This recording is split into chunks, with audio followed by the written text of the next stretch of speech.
So we're proud to host it. We hope you enjoy your time here at the Y. And if you're not a Y member, you have a guest pass, so you can walk out with stuff. But enjoy tonight's debate. Billy? Good evening, thanks, John. Now, John lives in the city, and he comes to the Y sometimes. But he does not come to the Howard County at night, so to show him what time it is. Give him a big one. This is Howard County.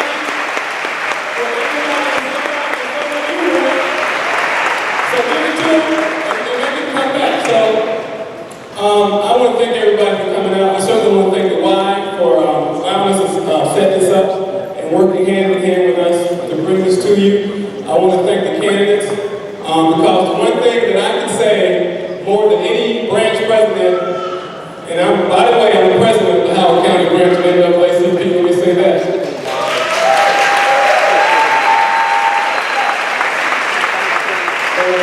The only distinction that I have over every president, branch president, anywhere in the country probably is that both of these candidates are members of the NAACP.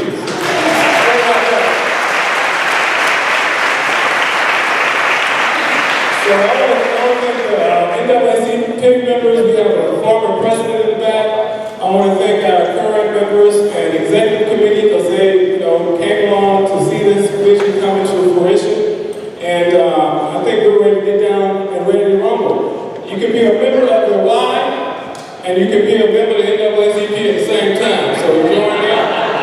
And we want to make this happen. So I have the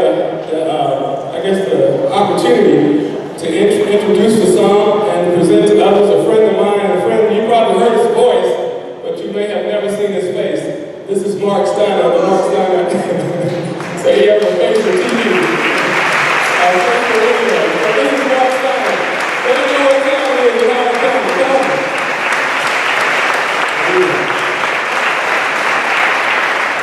It's a pleasure to be here, and I'm looking forward to seeing this sea of yellow and blue. We know what that means. And then we don't know what the other people stand for because I'm wearing their colors, but we're going to find out shortly. So let me tell you some of the rules of engagement tonight. So we're going to go about an hour and a half, close to it. And so each candidate will have an opening statement, and we had 20 calls earlier upstairs. So Allan Kittleman will go first, and then we're going to go over the ball, and then we're closing, it'll be just the opposite. And I'll close the ball. And then we're going to go through a bunch of questions. There are cards being passed out, which was a decision of the folks who run this. We're going to have cards. So please write your questions. Who's picking up the cards? Where do they take them to? Okay, so we need to, so please write your questions. We'll get your questions early because this is a community forum and you're the ones who know your county better than anybody else. Certainly better than I do. And one thing we do is you live here all the time and you know what place you want to live in. So we'll begin. And then the way the rules are going to go tonight is that each candidate has 2 minutes to respond to the questions that come up. They are allowed to go, what?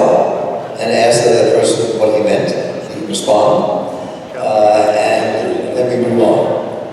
And so we can have not just a stilted question and answer, but actually have a dialogue, which I think is more conducive to our future where we want to go. You have a question? Oh, that's I am. Okay, let's begin. So we start with our opening statements. Then I will begin the questioning, and as soon as I get your cards, I will start reading your questions to the candidates. How are we going to do this? Let's actually make sure. I don't know when this is on. I'll give you that. Okay.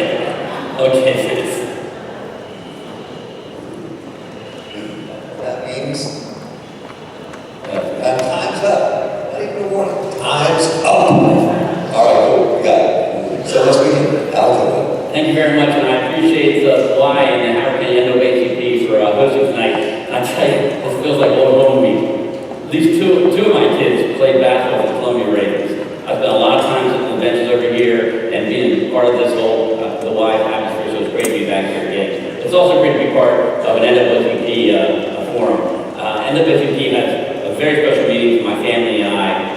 My father was the first white person to join Howard County Branch NAACP, and to this day, he's still the white person to be president of NAACP at Howard County. Very important to me personally. I'm a life member of the NAACP, as was my father.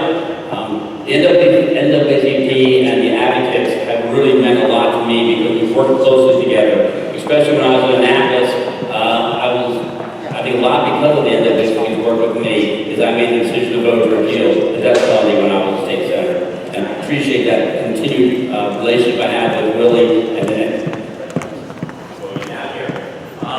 but I also just want to say that, some people ask me, why I'm running for re-election, and I tell them it's because I care about Howard County. I've been here all my life. I grew up here. I get energy and inspiration from talking to people in our communities. I go to every school at least once every year. I get inspiration from talking to our students and our teachers and our parents and our administrators. Howard County deserves to have a leader who reflects our values, a leader who will put aside partisan politics to get the job done. And I think our administration has proven that. We've tackled the tough issues that others have refused to take on. Issues such as education and jobs and transportation, especially the Community Resources Campus, which was decades in the waiting. The Harriet Tubman School, the preservation was decades in the waiting. But I have a strong vision for the future of Howard County as well. A vision that looks to economic development with our Gateway Innovation District, to the 13th and 14th. I can't tell. Anyway, I'm looking forward to having your questions, and we probably should fix this over here. Okay, thank you very much.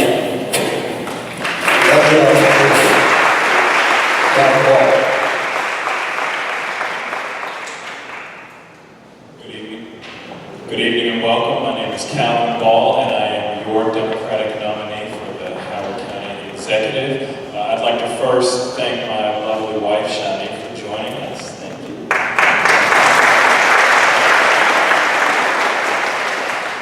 So I've been on the County Council for 12 years, and I'm a lifelong Marylander. I got my undergraduate degree at Towson State University. I was the last class. My graduate degree at University of Baltimore. I'm a second-generation Morgan man where I got my doctorate. I'm also proud to be a member of Alpha Phi Alpha Fraternity Incorporated, and I see some other members of the Divine Nine. Welcome. And I have had the pleasure and honor of not only being a life member of the NAACP since 2001, before I was elected, but also winning the Jenkins Odom's Freedom Fighter Award. And that meant so much to me, not just because it was an award or because it was named after a president, but because it also spoke to my dedication and my commitment to all of us. Over my time in the County Council, I've worked with the Maryland Association of Counties to create the Diversity Caucus, which empowers elected officials and those who represent diverse communities.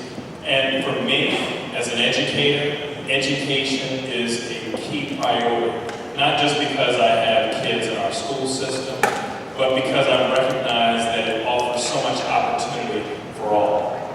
And when it comes to not only education, but our environment, that we are not the holders of, but the keepers of for the next generation. And then finally, the economy. There are so many of us who are still struggling, who are still hurting, and making sure that not only do we have jobs, but jobs that pay a living wage in the private sector is a priority. Thank you. Thank you.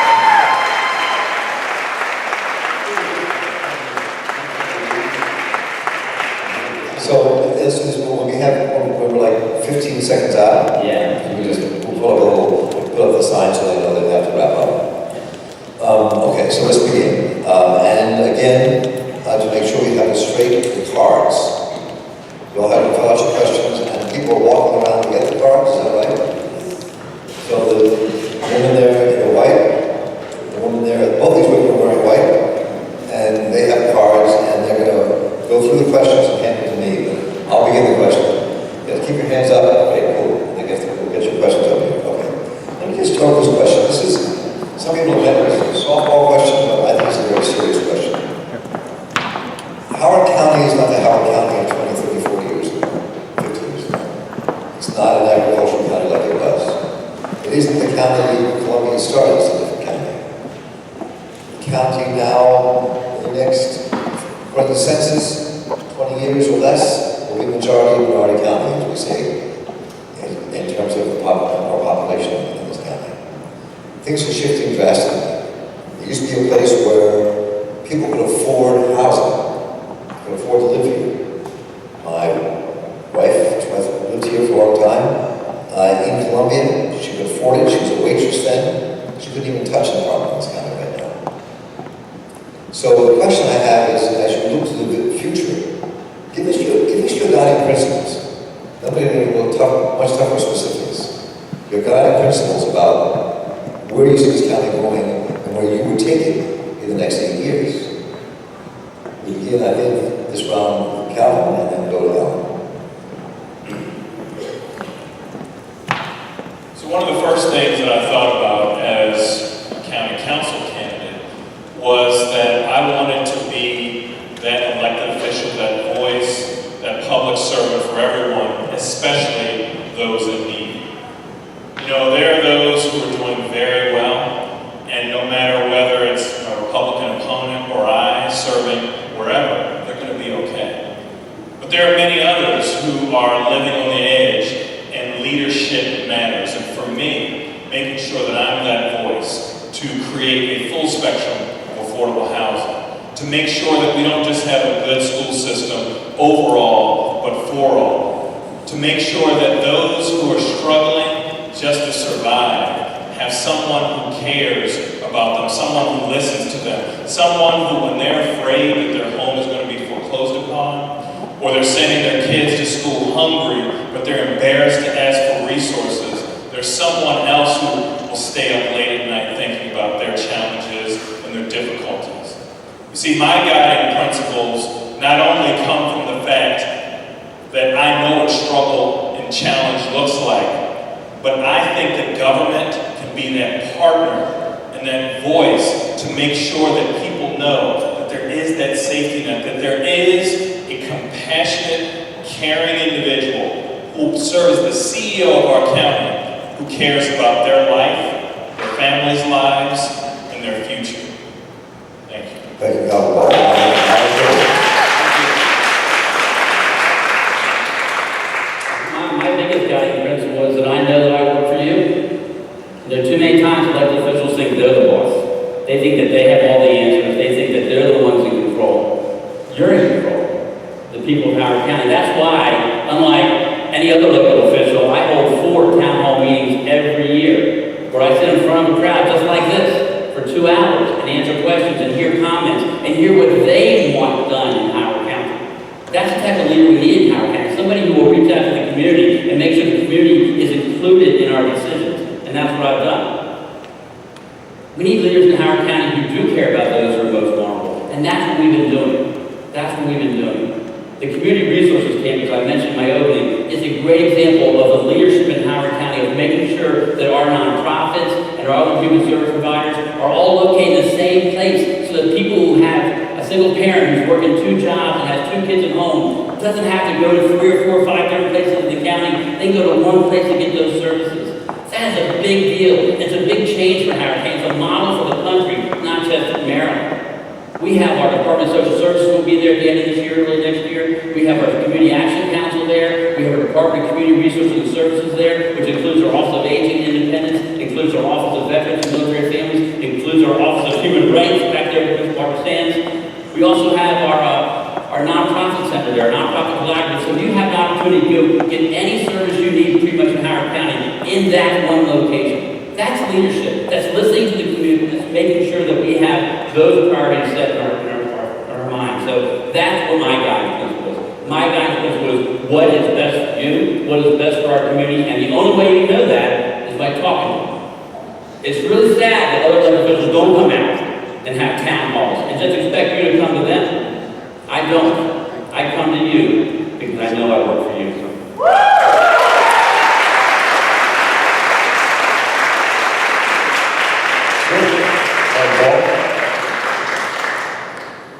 So while I'm sure many who have attended town halls do appreciate them, however, there are a lot of people who are working 2 and 3 jobs who can't go to a town hall. There are a lot of people who, because of our horrible transportation system might not be able to get to a town hall.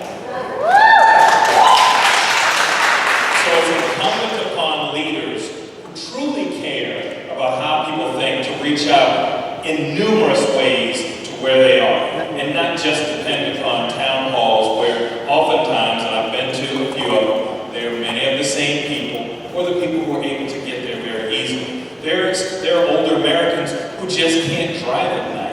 So having a town hall, while good, is insufficient. Thank you. Let's get that.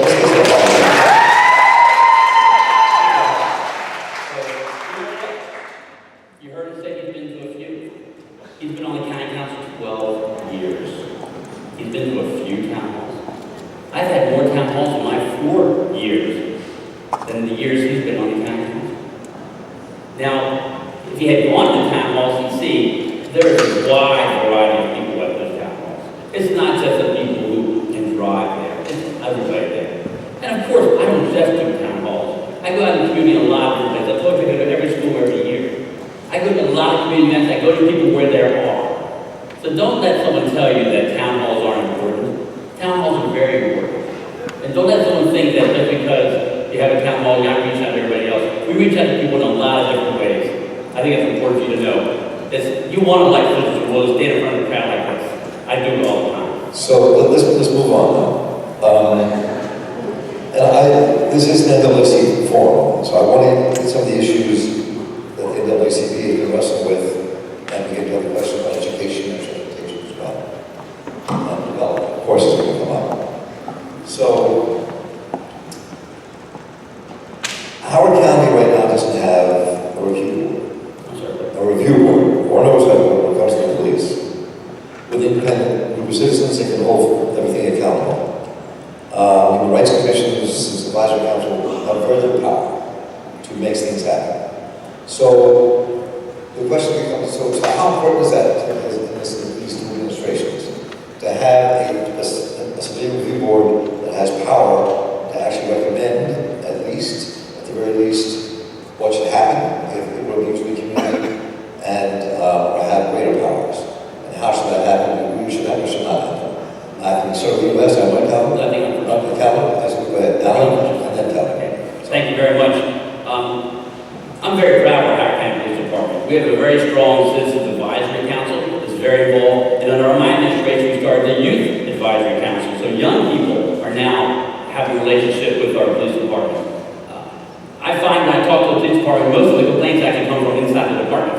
We do not have very many complaints against our police department from our community. And I think working with the Police Foundation and working with the Citizens Advisory Council has been a good way for us to make sure that everybody knows what's going on. Our police department does a tremendous job of community outreach. I think that's the reason why we don't get that many complaints.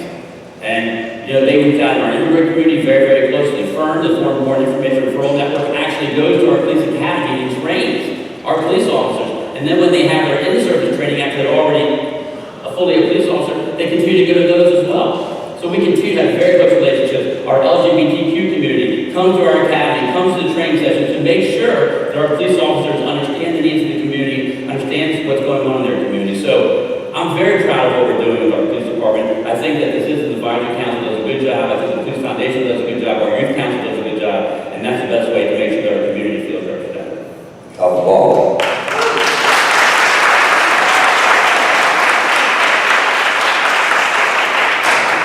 We do have a very good and active Citizens Advisory Council, and I appreciate all that they do. However, I still, like many of the people in this room, do hear about concerns and complaints when it comes to police.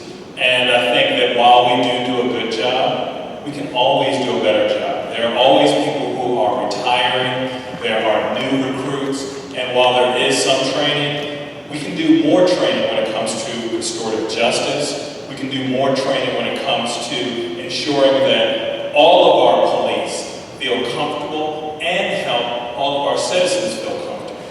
And so while I do think that we do a good job, I think that we can do a better job. So,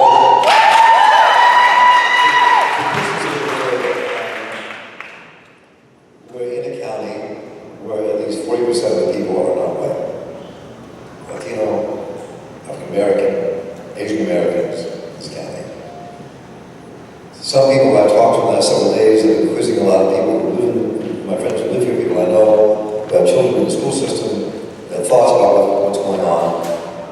And every person has said to me, part of the problem is that our police department, our school system, and the public sector in general doesn't reflect the changing nature of the county.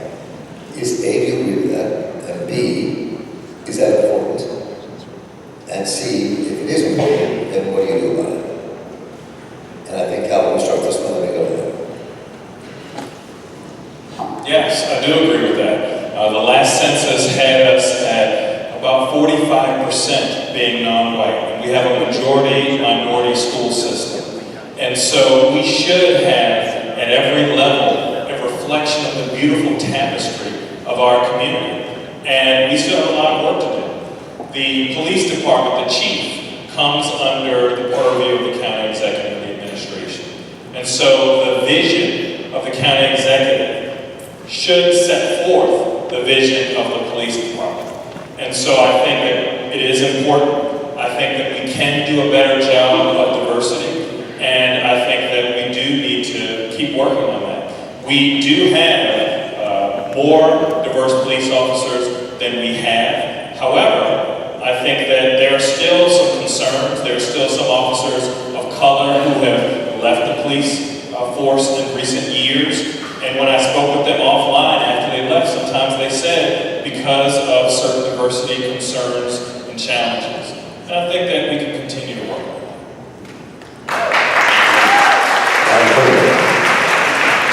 We can always do better, of course. And my goal when I took office was to make sure we had the most diverse administration that we've ever had in Howard County, and we've done that. When I took office, there wasn't one African-American director of any departments in Howard County, not one. In my first month in office, I appointed John Butler as our fire chief, as the first African-American to hold the position as fire chief in Howard County. We also have now the first African-American woman, Jackie Scott, who's the director of our community resources and services. We also have Barbara Sands at the Office of Human Rights, administrative African-American woman. We have an African-American woman, Wanda Hutchinson, as our administrator of our Office of Human Resources. We have brought a lot of diversity into the county administration, but we've also done with our Asian community as well, and we've done with others. So it's important that we make sure that our government is reflective of the people of Howard County, and that's what we're doing. And I'm very proud of what we've done in our government. I'm very proud of where we are with our police department and other hiring practices that we're doing, and we can do better, and we'll continue to strive to do better. But I think it's important that people know the long way we have come already. And I also just see him over there, Lonnie Robbins, our Chief Administrative Officer of African American Government. So thank you. So, who has been a specific question about that? This is not just for Allan. We said, ask a very specific question to follow up what we just talked about. That's what we'll start with Allan, I guess, and then with Calvin.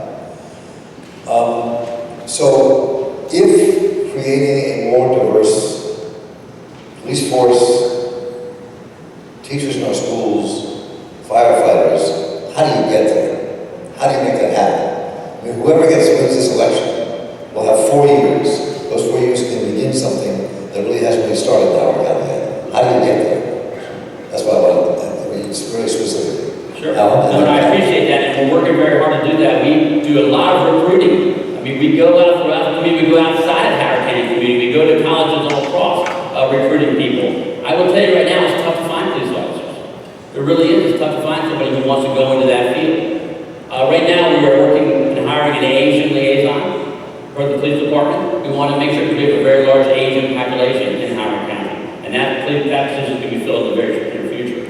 We already have Hispanic liaisons. Our goal is to make sure that we can recruit and do the best we can. We've done that by increasing the incentives to be a police officer in Howard County. We now have a public safety tax credit, so if you want to live in Howard County and you're a police officer, you can get up to $2,500 in the next fiscal year off of your property taxes. So we're doing what we can to make it more enticing to be a police officer in Howard County or a public safety officer in general. Same thing with our fire department. We're doing the best we can to encourage more people. We've had several academies. We always try to make sure our academies are as diverse as possible. So it's our goal to figure out how we can do that. And in the school system, I've had a lot of discussions with Dr. Martirano. he and I meet for breakfast once a month, just to talk about whatever we can talk about. And I think it's important that we have that relationship, and he certainly sees the same thing. I would say the same thing with gender. We need more men in elementary schools, and of course, certainly men of color as well. And we want to make sure that our young people have that as a role model as they're growing up. So there's a lot of things we can do a lot better, but I think we need to keep on focusing on making sure that people of all races and creeds and colors and sex know that they're welcome here in Howard County. We want them to be part of our government.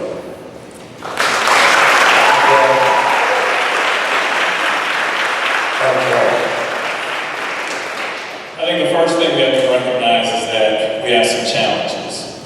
One of the reasons, after I started hearing from many people of color who were leaving posts in Howard County in recent years, I put forward legislation and asked our Human Rights Commission to evaluate the hiring, recruitment, retention, and promotion practices throughout Howard County government. And that was because many people heard, oh, we're doing fine. And they heard, well, it's difficult to find them. And I think that we can do a much better job. There are so many people out here who want a job. And they want a job where they can earn a living.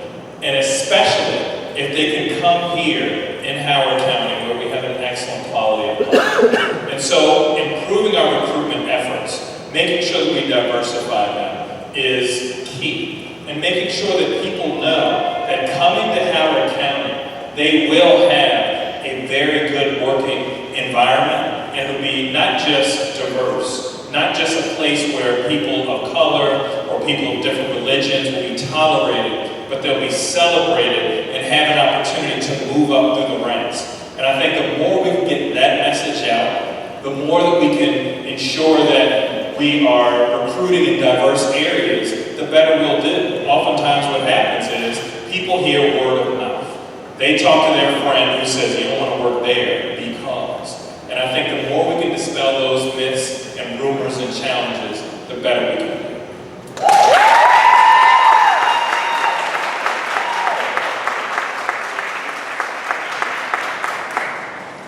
So let's get to the issue here. I think is one of the things that's always been, especially in the last, I think, 8 to 10 years or more, has been an issue in Howard County, and I think across the state of many counties.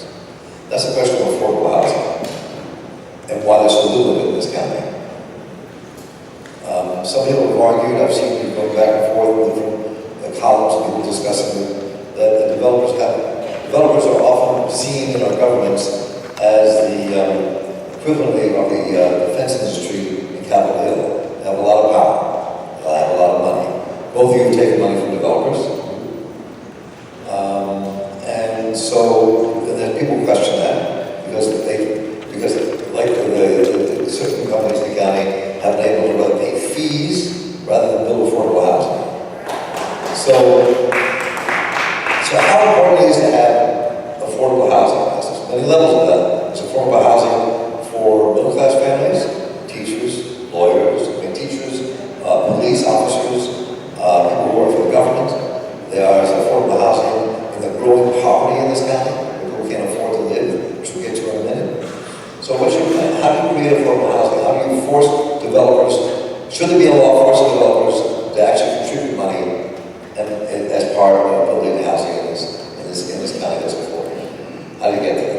I think we start this time with you, and then go to that. Well, one of the first things that I would work on, should I become county executive, is a housing master plan. I think part of the problem is that there is no real plan when it comes to housing. And so it happens as opposed to a leader actually making it happen. You know, I've heard oftentimes concerns about taking developer money, and that is the current system that we have. However, in the 2016 election, the voters actually voted for campaign finance reform and said that they wanted to make it so that a small dollar donor would have as strong a voice, if not more, than a large dollar donor.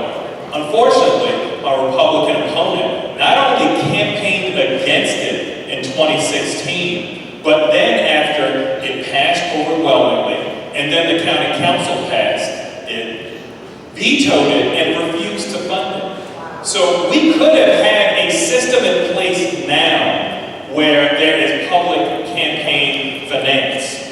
And unfortunately, because of roadblocks put up by Mr. Kittleman, we won't have that until 2022.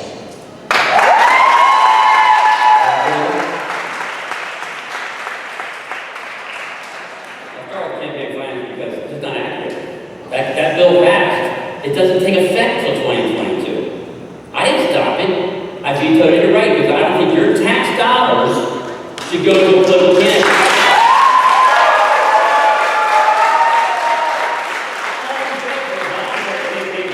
I'm all in favor that we do have the state, we do have the federal government. Why do we do the local government? Have a little check off. If you want to give your money to your tax dollars, that's fine. But it shouldn't be your tax dollars going to somebody you don't agree with to campaign against somebody you might support.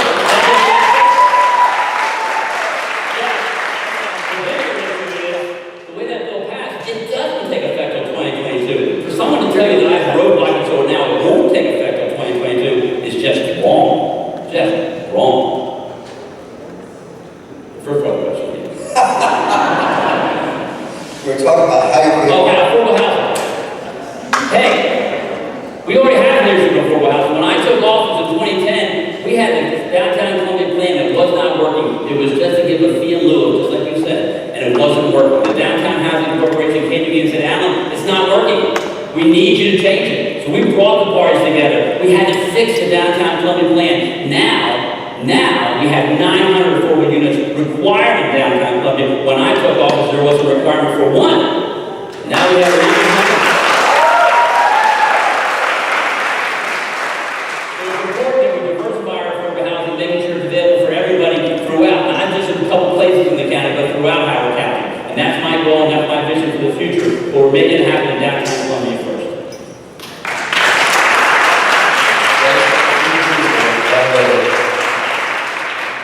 So I have an editorial from the Baltimore Sun, June 7, 2017, that reads, Mr. Kittleman is thumbing his nose at the voters.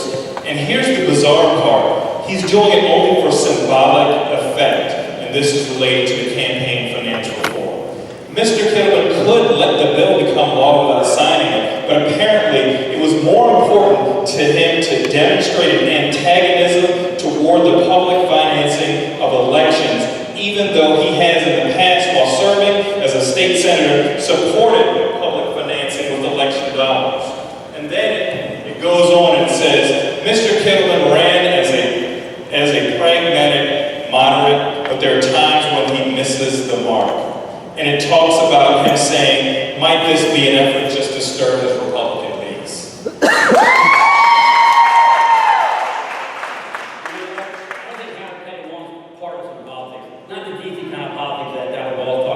Hey, I said it. I told you, I don't think tax dollars should be in it. And that's what that editorial was attacking me for. That they don't agree with me. They think your tax dollars. That Allan and Son thinks your tax dollars should go to a candidate that you not agree upon. That's crazy. You can voluntarily give it, and I've always supported voluntary. I support the voluntary system in the state. I support the voluntary system in the federal government. And I would support a voluntary system in Howard County. And that's what I advocated for. So, what the Baltimore Sun said was simply not accurate if they're saying that I was a good Republican. I wasn't. But you know what? You should want leaders who have principle. You should want leaders who say, you know what? It's not right. I'm not going to let it happen just because I don't have the votes. Stand up for what you believe in. Be responsible for what you think. And veto it if you have to veto it. I took a stand. People knew where I stood. And I still believe it's the right decision.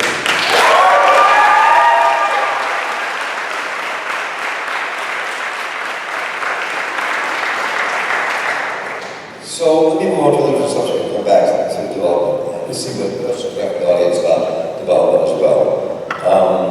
And hopefully folks out here actually get to see the difference between candidates and think about what you want to do. That's why we're here. And so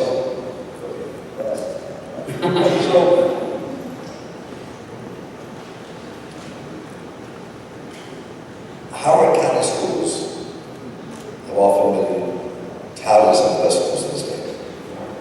They're also full of overcrowded classrooms. They also face a $37 million deficit. And I know that I've heard you say before that when the school board asked for money, they got the money they asked for, and that you should spend more money than spent before. Other people have argued that not enough money is schools are way underfunded, which will mean a downturn in our schools, as you've seen in places around the state. And this is also a statewide issue. So what is your plan about education? Let's do a broad question first. What's the plan about education for you? If you face a 30% just try that again. What do I do for a living? If we face a 37% deficit, that can only go deeper. How do we fill that deficit? Where does the money come from? And how's it going to plan for the future of our schools? I think you go first, Allan. Thank you very much. I think you meant $37 million. That's 30%? Yeah. And actually, that's down from the $50.5 million we thought we were going to have in this Right. And, I think that's a big deal that Dr. Martirano has already started working within the school system to find ways to reduce that deficit. When they had a $50 million deficit in their school system health fund, because for over 10 years it wasn't being funded properly by the school system. We make sure that our kids, our classrooms, and our teachers were funded. And so when Mr. Steiner said that I fully funded everything else they asked for, every category that the school system asked for, we funded except for the health fund. You can't do $50 million, so what you can do is a 10% increase in your property taxes. But we fully funded. In fact, the 2 years before Dr. Martirano came in, we had Dr. Foose here. She would present a budget to me that would fully fund teacher salaries, and then she'd say, no, I want to move that later somewhere else, and we said no. I took the unusual and extraordinary step of I put the money in the categories, so I made sure that teacher salaries were there, I made sure the negotiated salaries got paid for, and I made sure that special education was fully funded. My goal was to make sure that we had the money for our kids, classrooms, and teachers. Now, I've talked to Dr. Martirano. It's not getting worse, Mark, just so you know. We stopped the bleeding in this most recent budget. We put $11 million to stop the bleeding. And then we said we need to work with the school system on how they can have a sustainable budget to fix the problem. It's not just all about money, folks. Now, I assume that my councilman Ball's going to come and say, we haven't funded enough, we need more money. Folks, we need to make sure the school system uses the money they have responsibly. And they have a $50 million.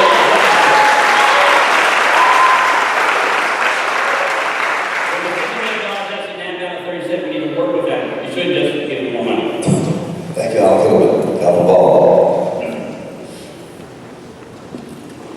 This past summer, just a couple months ago, a nonpartisan Operating Budget Review Committee came up with a report. And the title of the preamble is Our School System in Crisis. And there's a section that says, simply stated, Howard County is underfunding the school system budget. The consequences of this underfunding are larger class sizes, deferred cost-saving investments, turnover of faculty and staff, reduced morale, and declining reputation of our school system. And it goes on. We need to make sure we prioritize education and school funding. We have a nearly $1.8 billion budget.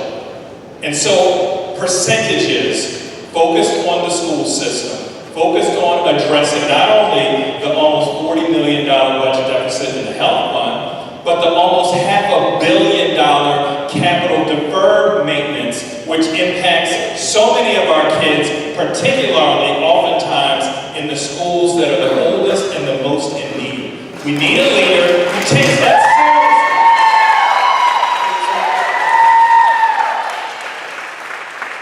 seriously. The county council can increase the budget for the school system if the county executive doesn't fund it completely. Dr. Ball voted for all 4 of my budgets. In fact, all the council members voted for all 4 of my budgets. So you had 4 Democrats and 1 Republican. They voted all unanimously for my budget 4 years in a row. Dr. Ball could have put amendments in if he thought we needed more money for the school system. Now, he put one in his most recent one because it's an election year. He didn't do it the year before that. He didn't do it the year before that. So you need to have leaders who are going to stand up and work with the school system, which I have done. But the county council could put more money in the budget they thought was appropriate. Dr. Ball could have advocated that. He could advocate to increase your taxes. He could advocate to cut public safety. He could advocate to cut other areas if he wanted to. He didn't. But now he's telling you we need more money.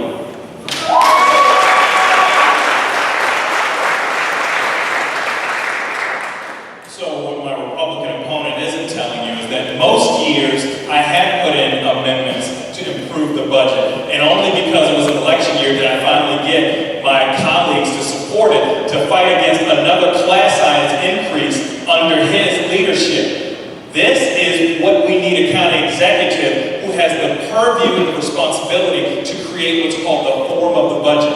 You heard him loud how he took the unnecessary and the new step of putting the budget together in a new and exciting way to make sure certain things were fully funded. Well, let's make sure that all of the things that we need for all of our children are fully funded.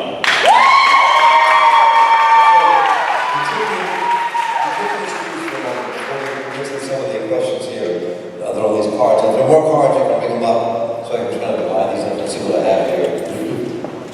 I got some multitasking. But I want to know what your plan would be to deal with class size and crowd. What is the plan for that? I mean, you could, it's only going to get worse, not better at this moment. And it's not just Howard County schools, we Baltimore County schools, we Baltimore City schools, almost any school system in the state are facing the similar problems and issues that Howard County is facing. Part of it is there's been a cut in state aid for Howard County. That's another issue. So the question is, I mean, what is the plan? How do you devise a plan that ends overcrowding, which is going to plague our school system in the county? Who goes first? And then Allan. Well, I think there are several steps that need to be taken. Number one, we need a county executive who will be in Annapolis and advocating for more state funding.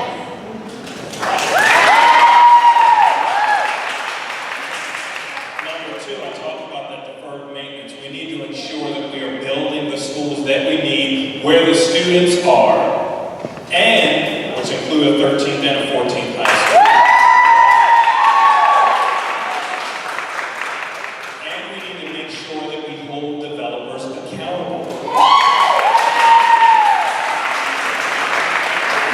Mr. Kittleman sent us an adequate public facilities ordinance that we had to take months and work on numerous amendments to make sure that we couldn't continue to have overdevelopment when our schools are getting more and more crowded. He should have sent us a bill that had a little bit more work, that was a little bit farther along, so the county council didn't have to fix it for him.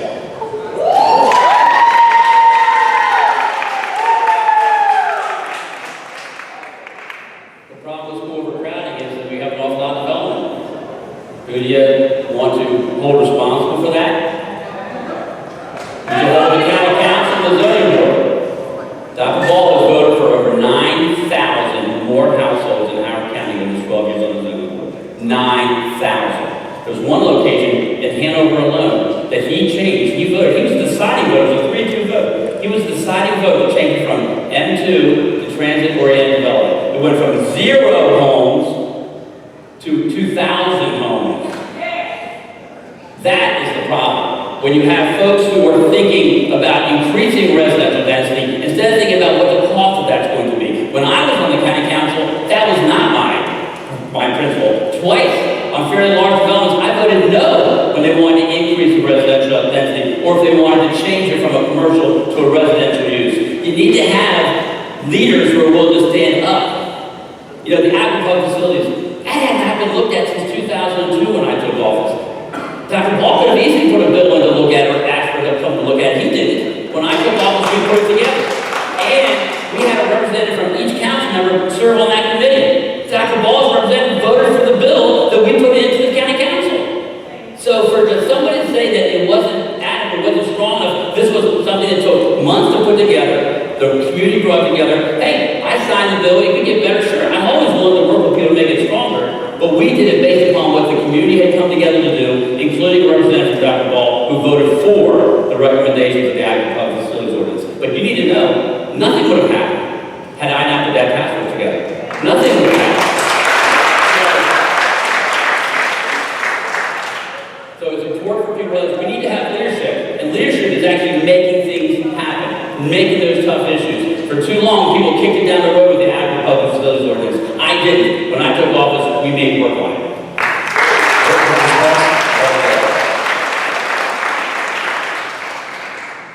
So yes, I was on the zoning board, and the zoning board gets about half a dozen cases a year. Mr. Kittleman knows this because he too was on the zoning board. And so he voted against about maybe 5 or 6 projects. I voted against maybe 9 9 or 10 projects. That's what happens when we are on the zoning board, and oftentimes, most of the time, the zoning board takes the recommendation from the Department of Planning and Zoning, which falls under the purview of the county executive. But I don't mind taking responsibility for all of my votes. And I think that that's what we need. We need a county executive, a CEO of the county, who focuses less on blaming others and telling others to take responsibility, and more on saying the buck stops with me and I will be accountable.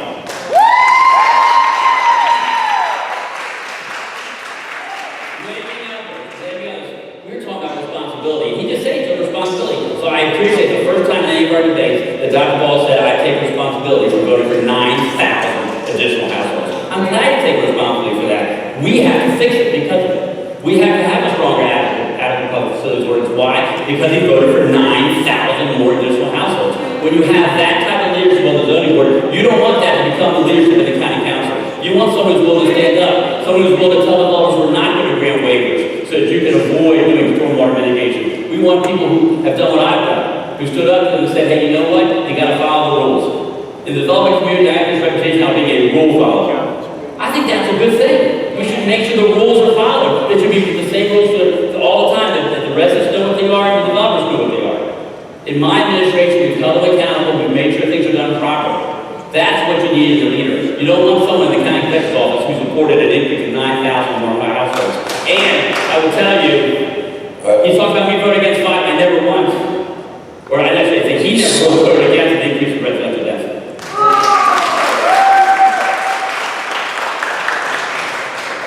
All right, so let me stick with the housing for a moment here.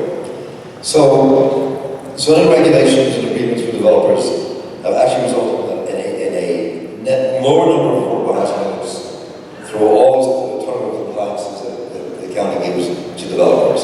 So that we have a reduction in percentage of affordable homes for those very teachers and police officers and others who work in this county. And some people have said that groups like Howard County Corporation and others, which mean to pay money for the housing trust and then reneged on the agreements and did not keep their hand in the deal. And it has to do with the power that these developers have in this county. So, what do you, and in certain parts of the county are offering this completely, according to some people, for affordable housing. So, is that fair? Is that the way you want to run the county for the next 4 years? And if not, how are you going to do things differently? And how are you going to keep their feet to the fire so there is affordable housing in this county? I think you go first this time. I think we actually discussed this a little bit already. There is no requirement for affordable housing in Maple Lawn. That was a decision done when I wasn't there. I wish it would have been done that way. There was no requirement for affordable housing in River Hill. That was a decision done long before I was there. I wish that would have happened. And we need to figure out how we can try to make that happen better now. We have a moderate income housing unit requirement. We do have that, Mark, if you didn't know. It requires developers to do 10% of their homes as affordable when they do a project. And that's important. We make sure that happens.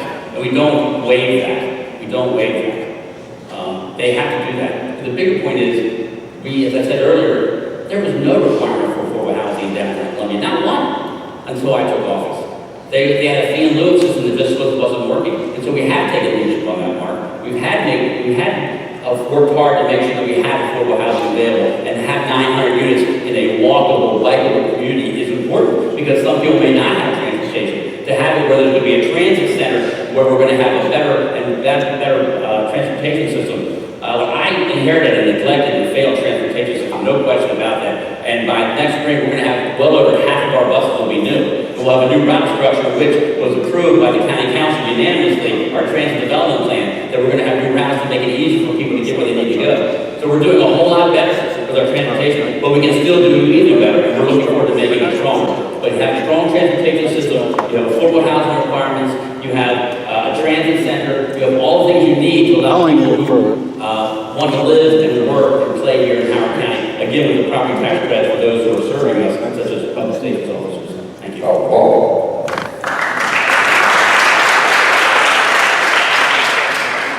Mr. Kittleman is very critical of Maple Lawn in an election year. However, in 2015, said, I was on the county council when Maple Lawn was first planned. We had the longest zoning board hearing in the history of Howard County when it was approved. It's become such a great project because it has a tremendous location, but it also has tremendous residential. That's his own words from 2015. I think that when we look at what's going on, we can look at Howard Hughes. Howard Hughes, when we first got the legislation for the tax increment finance, was a blank check to Howard Hughes. Only because the county council worked to negotiate an MOU and put in certain provisions did we even get a semblance of something that would be good for the people. And then, of course, Mr. Kittleman signed it and is taking credit. Most of it. There was a piece that he actually refused to sign. There was a piece about prevailing wage to ensure that people who worked could get paid a livable wage. Mr. Kittleman refused to sign it. So Howard Hughes signed it because they knew that it was important to our values and to the county council. It was only because the county council had to work months and with the community hundreds of hours did we even get a semblance of something that now we can move forward with downtown. Thank you. Just to make it clear, I voted against Kittleman. That doesn't mean you hate the place. I mean, after it's in, you go there, you want to make sure it's the best place that people can have. It's a good place. I think it could be less dense. I do need that. But I'll tell you, I voted against it. Dr. Ball has not voted against one request for residential density increase in his entire 12 years of the county council. Not once. That's important for you to know. So when he's trying to take these words and try to make it sound like I'm not being consistent, I'm being perfectly consistent. Just because you voted against something, if it goes to the place against what you wish, then you don't sit there and say, well, forevermore, I'm never going to touch that place and we're going to talk. That's crazy. That's not what leadership is. Leadership is working with the people in the community, making it better and stronger for people. You know, you might lose a vote here or there, but that doesn't, you don't stop being a leader. You don't stop being a leader. You continue to work for the people in Howard County. That's why it does it, and that's why I'll continue to do it.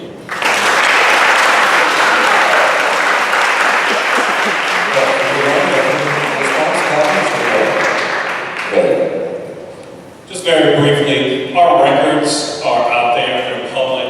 I have them right here, the zoning cases that we both voted for and against, and that's just not true, Mr. Kittleman was saying. We both voted for some zoning cases and against some others. But again, it's less about a particular case and more about a consistent vision of ensuring that people are heard and that we move forward with our values.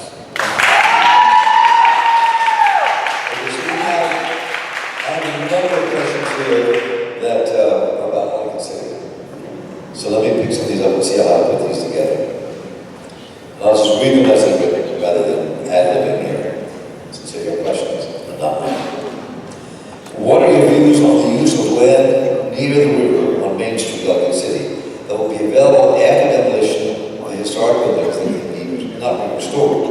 How will this benefit Howard County, the community, and the history of Howard County? Start with that one.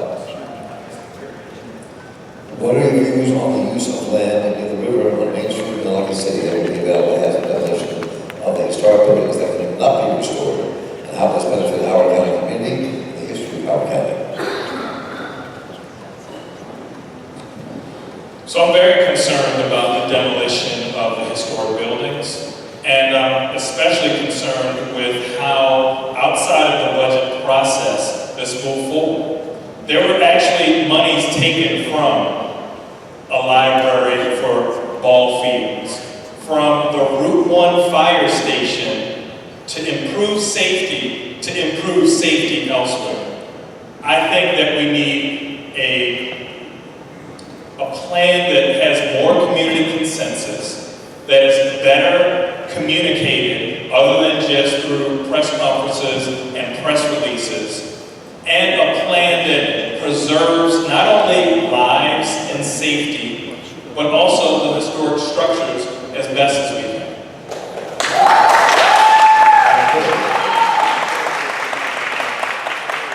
We've had two devastating floods in Allan City. We've been studying this for a long time. As Frank Duranty said after we had the vote, the council had voted that night, finally the studying is over, or action is going to be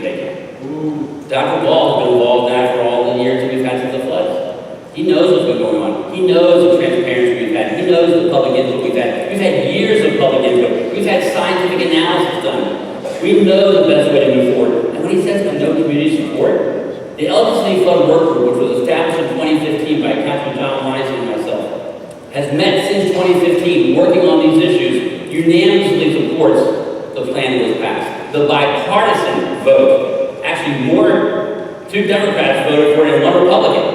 It was a bipartisan plan. The Elgin City Partnership, which is the business association in Elgin City, unanimously supported the plan. You know, I was talking to a reporter the other day, and she asked me about it, and she said, you know what, I've noticed something. That the people who are opposed to the plans are the ones who didn't come to the meetings. That the people at the meetings are the ones who support the plans. We've been having meetings, we've been having studies, and we've been having meetings where people can give their suggestions as charrettes for a long time. And the people who attend those understood the best way to move forward.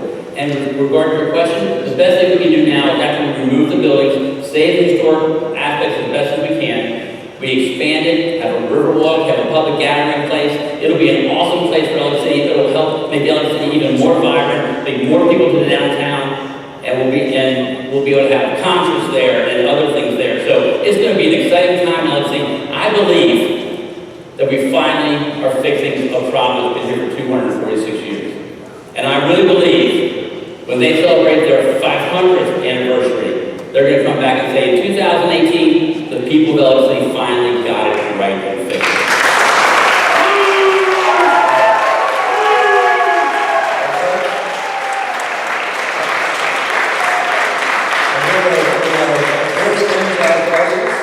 But we have a little bit of time, the longer the applause gets, and try to keep the who's out.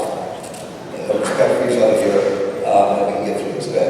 So I have a couple documents here. I have the December 2015 Ellicott City Flood Work Group report, and it does not recommend the demolition of the historic structures. It does, however, say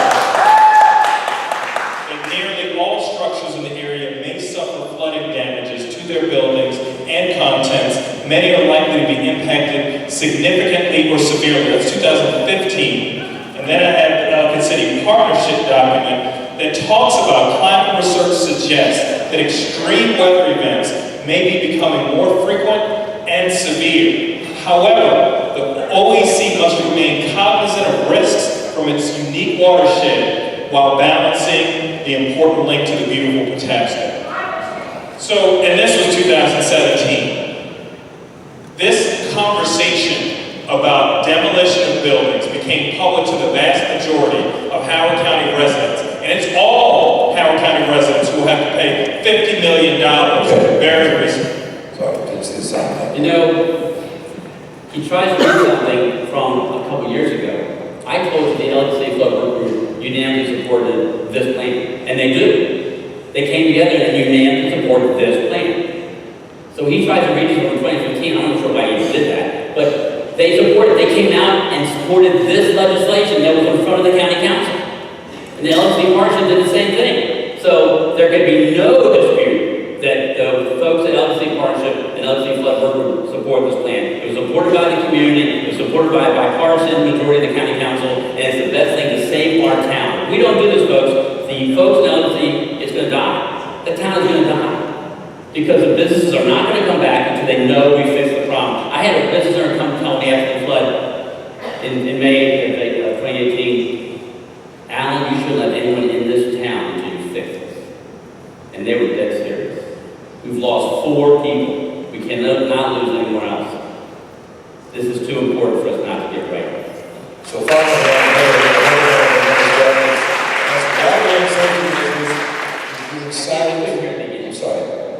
follow-up from the audience as well on this. Why weren't safety measures including sirens, automatic flood barricades, traffic and parking restrictions during the flash flood watches, and reverse 911 calls implemented after the 2016 flood and/or used in the 2018 flood? Alan, I think you go first on this. Thank you very much. I appreciate it, Mark. No, we are. Right now, we also are using message boards. We have 3 message boards throughout historic Elgin City to make sure that people know what's happening. We also have been working with our police department, our fire department to make sure they get out and let the community know what's going on. The problem we have here is, frankly, the National Weather Service can't really give us the warnings because they really don't know. They know that the storm might be coming, and they know when it might be raining. They really don't know what's happening in our town. That's why we have a putting screen gauges throughout 16 different places in our watershed so that we can get the data, so that we can scientifically understand when the water gets to a certain level, what's going to be happening. That's important for us to be able to put together an alert system. Right now, we have message boards to make sure people know what's going on, and we also have the police and the fire department going around to make sure and providing public alerts to people when something's happening. I think that's what we can do right now, but we can get much better, and we will once we get the data.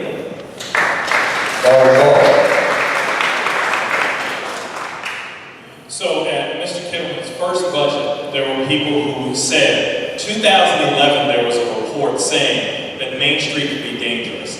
Please put more money toward addressing flood mitigation. I've referenced the 2015 report because many of those projects weren't done or completed on time. There were certain things that could have been done after 2016, just taking the cars off the street and relocating some of the large dumpsters. There were numerous things that could have been done to make it a little bit safer for 2018, and hopefully now, we'll take it all seriously and we'll do a much better job moving forward. Thank you. The first budget that I put in was fiscal year 2016. So if it wasn't happening in 2015 in the budget year, it wasn't because of me.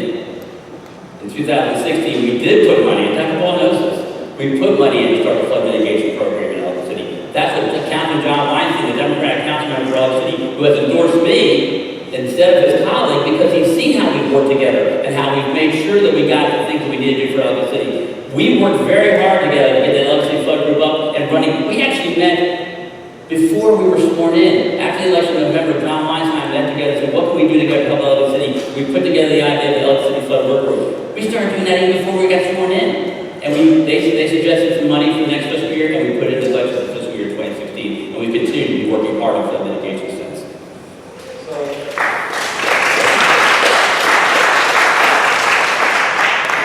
Next little bit with these questions from, if you have more questions, just get them up here, I'll get to as many as I can.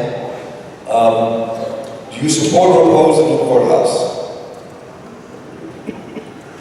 Is that a question? I voted against the new courthouse, and I had a lot of concerns. I do agree that we need to address the very old 70,000 square feet courthouse, but I had concerns when we had $500 million of deferred maintenance and can't build schools to spend almost $500 million over 30 years for almost a 240,000 square foot palace of a courthouse. I thought that was a poor use of taxpayer dollars, and I have a lot of concerns about it.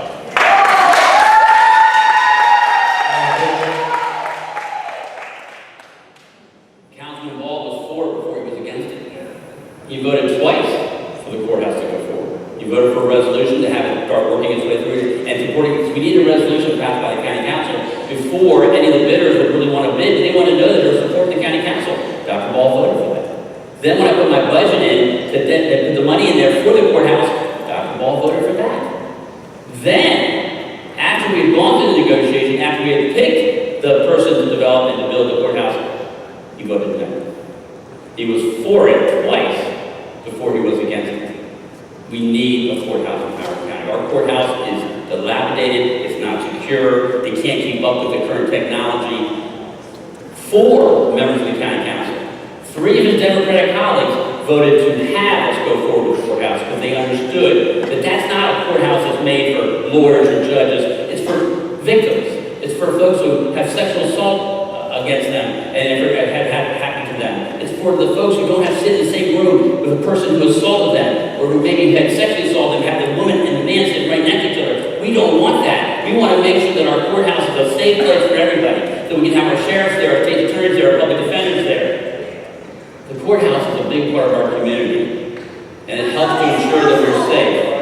And so, I'm proud of the fact that a bipartisan vote for the county council supported the courthouse, and frankly, I was proud that Dr. Ball supported the first 2 votes. I was surprised he voted against it at the end.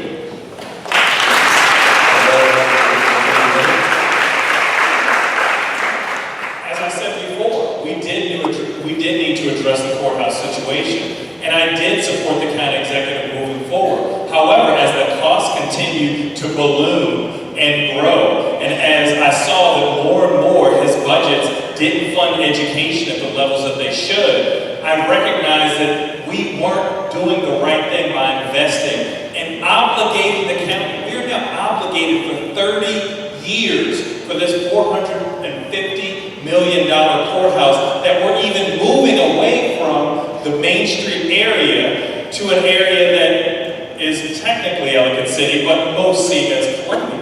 I think that we could have done a much better job. We could have negotiated, and we could have had a much better plan than what we have now, and that's why I didn't support it in the end.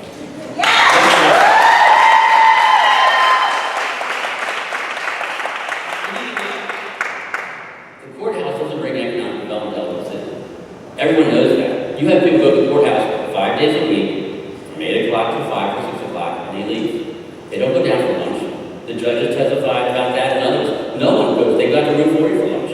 So having the courthouse in Ellicott City at Main Street really wasn't helping Ellicott City. Having the courthouse, the current courthouse site, be redeveloped can bring a tremendous economic vibrancy to Ellicott City. I am really excited about that. That's been part of the master plan process to make sure we can figure out how to bring the community together and reimagine what it's going to look like. It's going to be really good for Ellicott City to have some place where we will have people there 7 days a week to be able to go down and go to the shops and go to the restaurants. Courthouse is a good deal for the citizens to have a new courthouse, and it's a good deal for Ellicott City and Howard County taxpayers and residents to have the current courthouse be redeveloped to provide economic vibrancy for Ellicott City.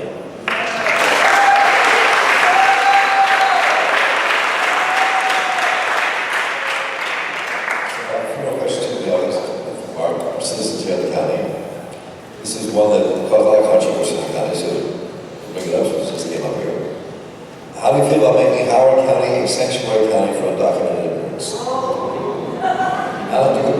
I think it's well, we've had this one happen here, folks. I vetoed that bill, and I was pleased that the county council did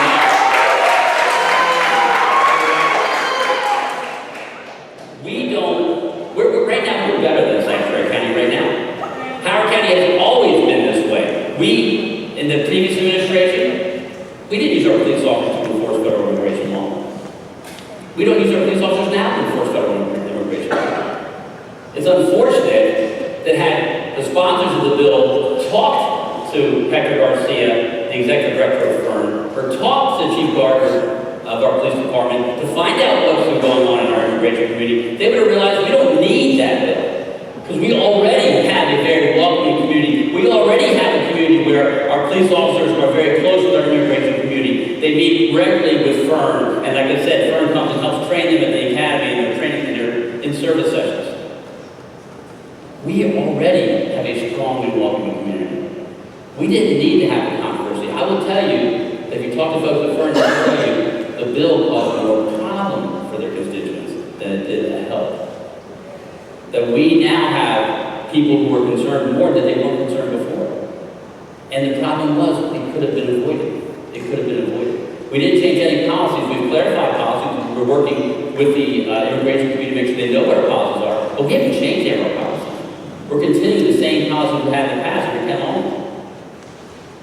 But unfortunately, because people didn't think first and talk to people, we had a bill that caused great division in our county. No, when Ken Allan was county executive, he used a relationship with federal authorities to make sure that we got rid of the MS-13 gang in Howard County. We don't have that problem right now. We don't want to have that happen in the future. We need to continue to have a police department that's able to be strong and also work close with their immigration community.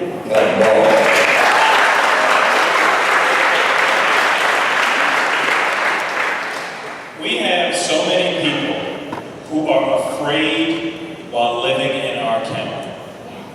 We have people who feel like they're being targeted based upon their immigration status, their religion. We have a president who people hear Muslim ban, who people see children being snatched from their hands.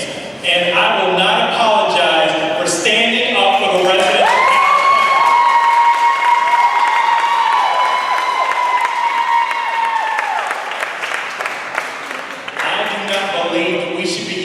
Local tax dollars to do the federal government's job of rounding people up.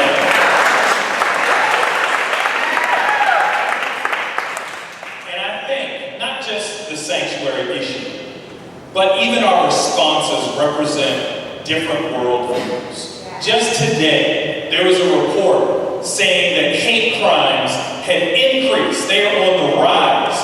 While just a couple of weeks ago, there was a report about race relation perspectives from me and Mr. Kittleman, and he's quoted as saying, our race relations are better than they've ever been. This is why we have two different worldviews, and I will stand up, as I said before, for each and every resident in Howard County.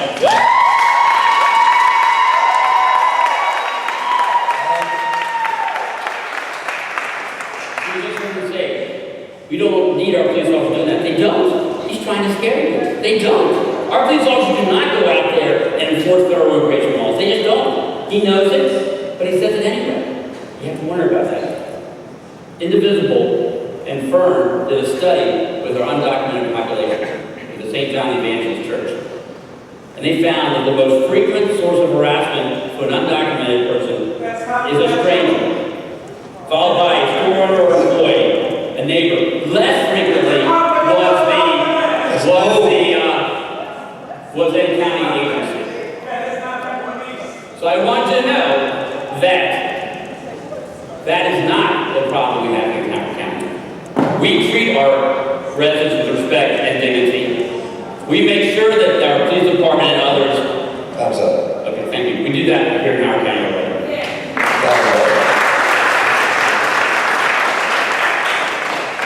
I'm not trying to scare you.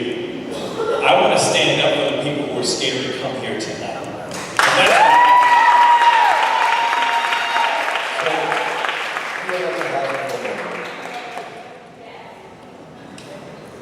So in the county right now, from what I've read, and correct me if I'm wrong, is there's a shortage of over 6,000 units for people who make less than $50,000 a year. Pardon? What would you say again? I couldn't hear. I'm sorry. It says there's a shortage of over 6,000 housing units for households who make less than $50,000 in Howard County. And over 5,000 households on housing choice vouchers are on a waiting list because there's only 761 units in the county. So does that have to be changed? Is that important for Howard County? If it is, how would you change it?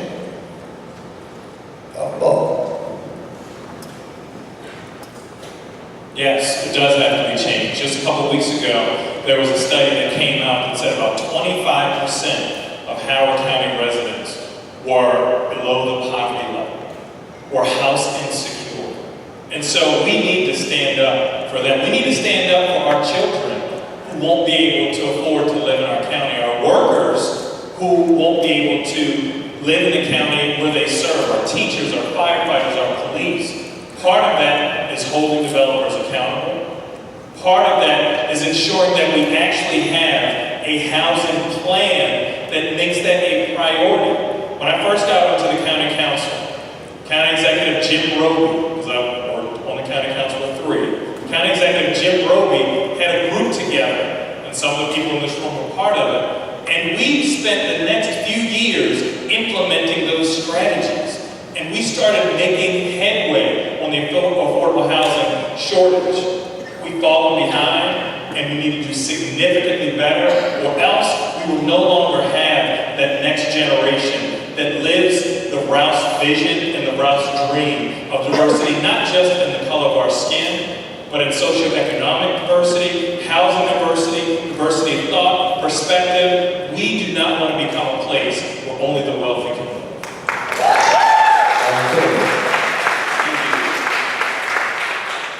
Of course we can do better, and we need to. We've already talked about the 9-hour homes that are now going to be in downtown Columbia.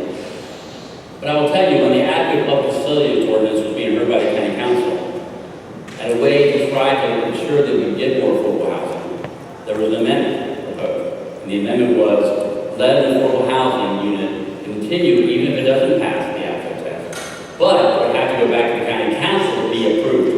So it wouldn't just automatically be approved, it would allow the County Council then to have to approve to see whether that affordable housing will go forward. That's all that I've done. So you need to think about this. When we have an opportunity to encourage affordable housing, we should be together as a community, and we should allow there to be opportunities for that to happen. And we should look at ways to be more flexible, to see, well, maybe this does work here, and maybe it should happen, and we should give the county council the authority to look at that in the county executive. That's the type of vision you need for affordable housing. Because we'll talk about a plan. I do. The plan we have is to make sure we get the 900 done in downtown Columbia and continue to work to expand that in other areas. Right now, there's affordable housing concentrated in certain areas of Howard County, and that's not appropriate. We need to make sure that we can get it diversified in other areas too, and that's the plan.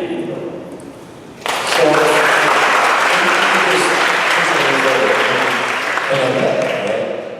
and this is a combination of something that came from the audience and pushing that question a tad further.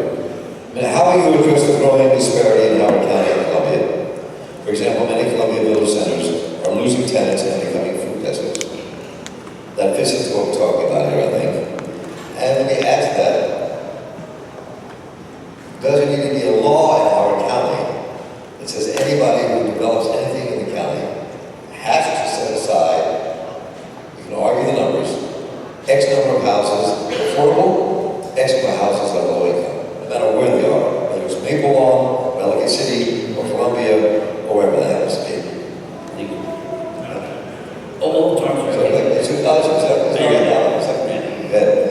So I wanted to follow up. The adequate public facilities ordinance is to ensure there are adequate public facilities. And in a time when we have so much school overcrowded, I just talked about holding developers accountable. And Mr. Kittleman's response was, give them an out to be able to build more housing. That is not the right way. We need to ensure that we have public facilities. And if we are serious about affordable housing, the public facilities ordinance isn't the place to address it. We need to hold developers accountable. This county council was the one that ensured, because it didn't used to be this way, that every residential development had to do something on affordable housing. It used to be only certain types of development had to do something on affordable housing. When Mr. Kittleman was on the county council, we made it so that every residential development had to put something in. Whether, and I know a lot of people are opposed, some sort of financial fee in lieu to deal with down payment and settlement help, or actually building the units. Okay, go back to that. That was a response, right? That was a response. Gotcha. All right, fine. Throw me a curveball. See if I can do the question. Do the question.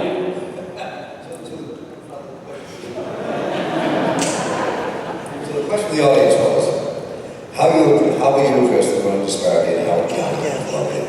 For example, many Columbia Village centers are losing tenants and becoming food deserts. And then I added to that the question of, should there be a law in Howard County that says any developer of any project in the county has to set aside, and we can debate the number, X number of houses for affordable housing, X number of houses for income housing. No, you can't get out of it, you can't pay a fee, you can't get out the back door, whether you live in Maple Lawn, or whether you live in Pelican City, or whether you live in the county. But that has to be law for the entire county. Should that take place? And these will be the questions from the audience. Allan. Thank you very much. That was very good. Yes, well, first of all, and I think Dr. Wall mentioned too, we do have a law now that requires moderate income housing units for all developments. And I certainly would be supportive of us extending that to other areas in Howard County that maybe are excluded because of the prior zoning decisions or whatever. So I think it made longer was a requirement for moderate income housing units when I was on the county council. And then when I left, they must have changed it somehow. Now they don't have to do it there anymore. I think that would make sense for us to make sure that happens. So I'm all for that. I'm all for that. About the village centers, certainly times are changing and we need to work with our village centers. I'm happy with what's happening in Wild Lake. I think that was a good development there. I think something would be a model for the future. I know that we're working on now the Long Beach Village Center. I'm proud of the fact that we now have it under contract and that we're moving forward with it and that Long Beach citizens will finally have a revitalized, reimagined Long Beach that they've been waiting for so long. I think that's a good thing. I think with Oakland Mills, actually we got some good news the other day. In Oakland Mills said now that there will be the LA Mart will be coming there as a grocery chain there for Oakland Mills. It's important that we have a food and a grocery store there in the Oakland Mills Village Center. So I'm proud, I'm happy with that. I'm glad that's happening, and I'm sure that's probably one thing that Dr. Wall and I will agree upon. Thank you. Dr. Ball. We agree on a lot of things. Long Reach Village Center. There was actually a plan that we were working on in 2014 with the former county executive. And then, when Mr. Kittleman got into office, he didn't like that. So he started a series of meetings. So for 4 years, we've been talking about the village center without it actually moving forward. And then, when the zoning board finally approved the plan a few weeks later, of course, the developer who is developing it had a fundraiser for Mr. Kittleman. So I think we need to ensure that we are investing in all of our village centers and not changing the plans, having numerous meetings and watching them slide downhill. Oakland Mills, Mr. Kittleman helped, and I supported, funding a feasibility study that has been sitting on the shelf for years, while Oakland Mills has been falling into decline. We need leadership to take this seriously and act with a sense of urgency for all of our village centers and not just some. Dr. Ball worked at Oakland Mills for 12 years. 12 years. 12 years. I think that's what I gotta say about that. We, the Long Reach Village Center, Howard County didn't even own all of it until after I took office. So there might have been some plans and discussions, but we didn't even own it. We owned the last piece of it the February after I took office. And we've worked very closely with the community. We had 6 public engagement meetings. We had a lot of individuals come together to reimagine and learn for Long Reach. None of that was happening before I took office. Those public input sessions were not happening before I took office. The Village Board of Long Reach strongly supported what we were doing. The Oakland Mills Village Board strongly supported what we were doing. The Columbia Association strongly supported what we were doing. Long Reach Village Center is going to be a more vibrant and great place to be for everyone in Long Reach because of the work that we did as a community. As a community. So, I think that's a good point. So, 40 seconds each. So we can move into getting closer. Lightning round, lightning round. You ready? Pardon? 30. 15 Right, which one? So, definitely say comment on this? Very quickly. Long Reach could have been a vibrant place years ago under better leadership. Thank you.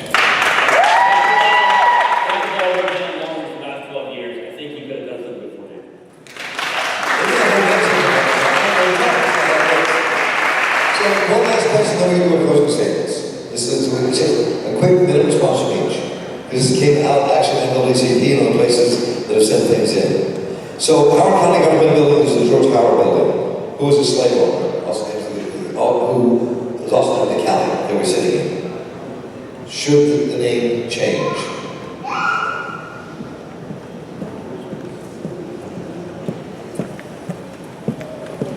That is one question I actually did not anticipate. That's why I asked. I really thought of that. I need to do more research, and I would definitely be open to that conversation, but I'm just not familiar with that issue, but I'm definitely open to it. Allan? Howard County has a long history, folks, and it's not good in a lot of ways. You know, we were a segregated county all the way until 1965 for our school system. There are a lot of things that we need to remember. And that's one of the reasons why I worked so hard to preserve the Harriet Tubman School, to make sure that nobody forgets what we were like back in the 40s and 50s. I think you brought that up earlier. We were not the welcoming place we are today. But I'm telling you, that school was being neglected for years, decades, right, more decades, until I took office to work with the community to make sure it's preserved. And it'll be there now as a cultural and educational center for people all across Howard County, and that they will never forget what happened in the past, and we'll build on the future. No, it's not the closing. So, one last, closing statement goes to again, one of the 20 clause. Doss, I go. Calvin. First of all, thank you so much again for coming out this evening. It is so important that we make our voices heard, especially at a time when there are many who are actually trying to make voting more difficult. So I appreciate that. I'm running for county executive to expand my service to our community. I'm a regular guy. I didn't come from a wealthy or right for our community and for everyone else who, again, might not have been able to make it here tonight. I think that we are a very good place to live, but I think that we can do much better for many other people. When I hear about the challenges in our school system, of course, when you look at the data, we're doing pretty good. But when you disaggregate those data and you look at students who are differently able, students who have limited English proficiency, many black and brown students, they're starting to fall behind. Our students on free and reduced meals are falling behind. You know, one of the first battles I had with Mr. Kittleman was on stormwater, where he wanted to cut the fee on stormwater, which would have left a $10 million plus hole in addressing these issues. And when we asked his staff, how are you going to fill it, we'll get back to you. Almost like, you all remember Mr. Trump's secret plan. We can do a much better job when it comes to investing in our environment. And we can do a much better job of standing up for others. My name is Allan. I'm your Democratic candidate for Howard County Executive, and I appreciate your vote. Thank you. Allan.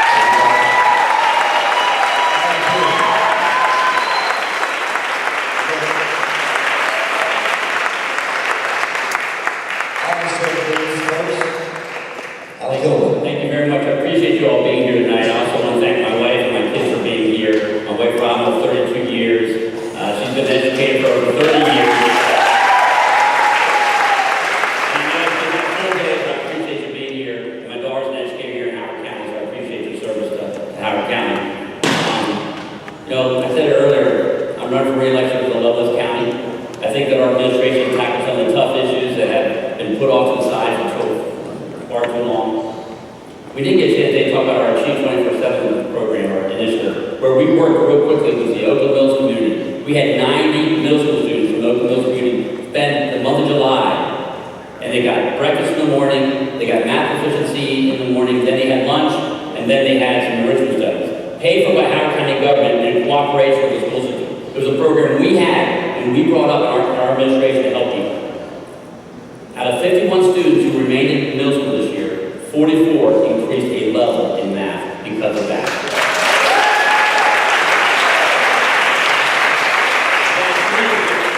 That's leadership going to places we didn't have to go. I'm proud to be endorsed by Governor Hogan. I'm proud to be endorsed by Democratic County Councilperson John Weinstein. I'm proud to be endorsed by Betsy Gordon. Now, Betsy did not support me 4 years ago. She supports me now because of the relationship we have and working together. I am proud I'm the first Republican candidate for county executive that had to be endorsed with all of our public safety, the police officers, the firefighters, the deputy sheriffs. That doesn't happen by accident, folks. That happens because you bring people together. It happens because you put aside partisan politics. It happens because you don't care who gets the credit. You work together to get the job done. You don't do what's politically expedient. You do what's right. That's my philosophy. That's what will continue to be in Howard County, to do what's right. I'm Allan Kittleman.